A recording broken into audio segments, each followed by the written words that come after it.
ডোজটা একটু বেশি করেই দাও। মা, মা, কি হলো? চিৎকার করছো কেন? ওর ঘরে নেই। কি?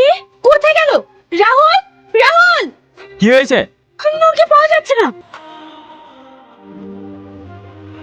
আচ্ছা নূর, তুমি এতদিন কথা বলতে না পারে আমি তোমাকে জিজ্ঞেস করতে পারিনি। আমি একটা জিনিস ভেবে পাচ্ছি না, তোমার বাবা মা একসঙ্গে কিভাবে মারা গেল? একটা অ্যাক্সিডেন্টে। অনেক হ্যাপি ফ্যামিলি ছিল আমাদের, মা বাবা আমি একসঙ্গে একটা ট্যুরে যাচ্ছিলাম, পরে জানতে পারি। কেঁদো না, তবে আমি একটা জিনিস জানতে পেরেছি, তোমার ফ্যামিলির লোকজন তোমাকে কিসের জন্য মারতে চায়? এই সম্পত্তির জন্য।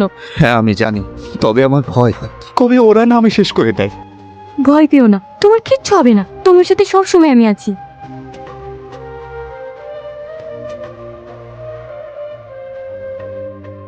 পেশেন্ট কোথায়? চলুন আমি নিয়ে যাচ্ছি। এই দাঁড়া, মুখটা খোল।